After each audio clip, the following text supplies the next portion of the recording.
Well, actually, I can see the point in doing this for the whole of the rest of your life, you know. But then after about 2 weeks, I start thinking, I wonder if my friend Ian's got me any new singles from the States or another one of those boxes who's come in from New York. And you eventually develop a yearning to get back and do radio programs again, at least I do.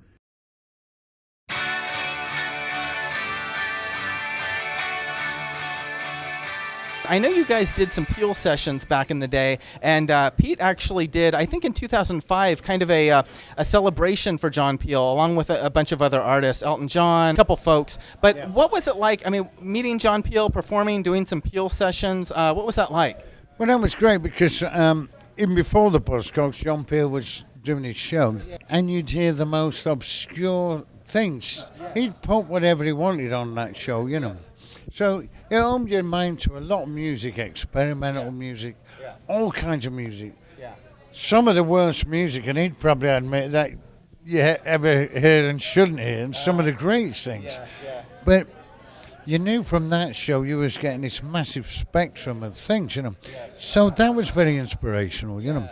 And then when we went on and did the sessions, there used to be some LPs out there, you know, the John Peel sessions. Of course, and there's some specific Buzzcocks ones of that.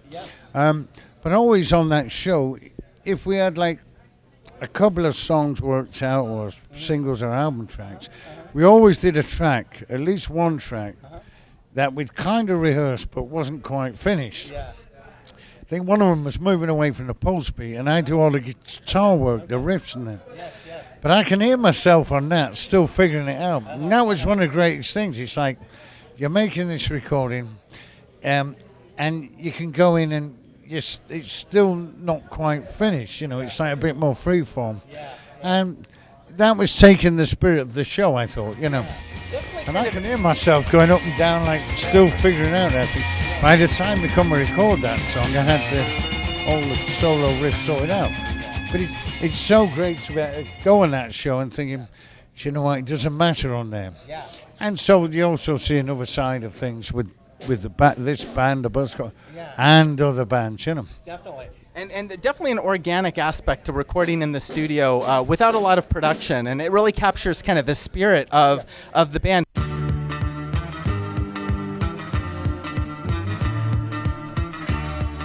Back in the day, did you have the pleasure of doing any Peel sessions? You know what, we didn't, but John Peel did play the Polecats, which surprised us because he'd usually play bands that were, you know, kind of left field, although he was a big fan of Gene Vincent. He's actually mentioned by name on a Gene Vincent track. Wow, okay. He in the intro, Gene Vincent says, this goes out to John Peel, blah, blah, I mean, and of course, I used to listen to the John Peel show. I was going to ask you, what kind of artists were you exposed to when you were younger, listening to BBC and listening to John Peel? Well, I listened to John Peel after punk rock came out, so it would be the obvious ones like the Sex Pistols, Clash. But he'd try and play like the Slits, Susie and the Banshees. I actually heard a record called I Want to Be Free by The Rings, which is like this kind of pub rock turned punk band on John Peel. And I went to the shop the next morning, stood in the rain waiting to buy it. I mean, they used to listen to his show every time it was on. Was he a huge influence on your friends? I mean, did you and your friends say, hey, did you listen to John last night and hear that band? Yeah, I think they generally talked about that. That was one of the few places you could hear punk rock on the radio. But there was also, you couldn't hear rock and roll, like 50s rock and roll and rockabilly, and they had a march on the BBC. Thousands of Teddy Boys and Rockabillys marched on the BBC. Wow. And they did a show called It's Only Rock and Roll, which was a Saturday afternoon show on BBC One that used to play rock and roll and rockabilly.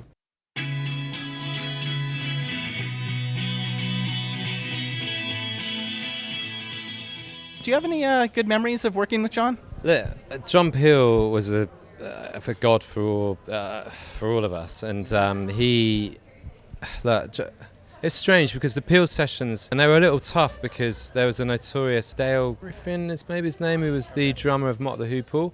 He was one of the engineers, and he was a notoriously always you just got the feeling that, because we did them on the Sundays, and you just got the feeling that he just would rather be at home having Sunday dinner with his family, but just wasn't the most friendly guy, should we say? But every band seemed to go through that experience with him.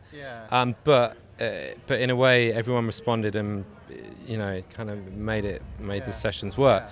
So we did quite a lot of old stuff, but John Peel certainly. I think when on the year that we released Nowhere, then there may be 3 or 4 of our tracks were in his top 10 Christmas top 10s, which really helped at that time, because the mainstream were not at that point wouldn't touch Ride Records, so it was too noisy for them. So it really helped, the build as he did for so many bands.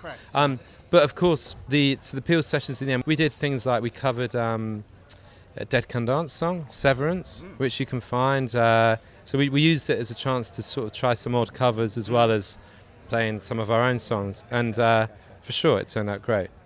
Despite kind of dealing with some funny engineers, they always turned out really good. And because we knew we were doing it for John Peel, it's a John Peel session. So when you were kind of growing up in your formative years, did you ever listen to John on the radio and get exposed to new music that you otherwise never heard before? Yeah, you got exposed to the crazy music because of course he was really one of the guys doing that. The more avant-garde left field music then was really avant-garde at times, and certainly people like The Fall. I remember discovering The Fall sort of more through listening to John Peel, but just lots of really out there stuff, and maybe some of it was like, whoa, where are you going with this, John? But also you just find your odd gem, and it's great. I think it's the whole nature of it's changed now, because I guess the spirit of John now lives more through Six Music, which in England, they are actively trying to always give the left field and more interesting bands a chance.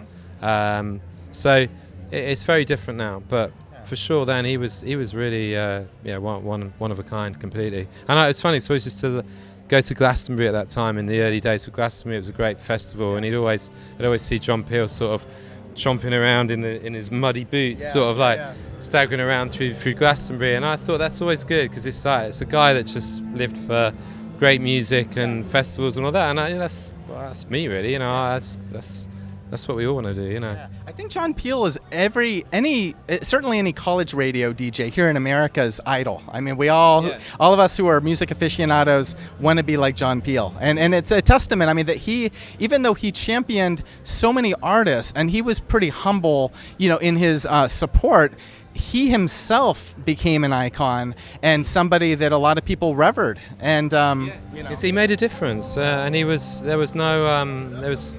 you couldn't rein him in at all, and that's what you needed. It was, it did make a difference, and it really, the way things were that time, it really needed someone like him to do that.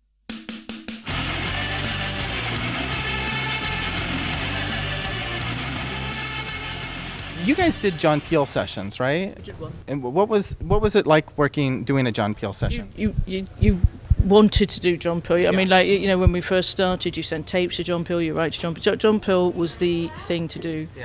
And he's still, held in great esteem, and if he was still alive, I think he would still be the thing to do.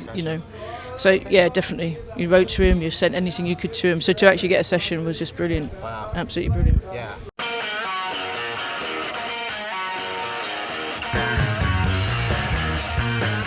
Did you guys ever do any Peel sessions, anything? Go to England? Oh, yeah. Okay. We talked to Mark about, especially in England and Britain, the influence of John Peel.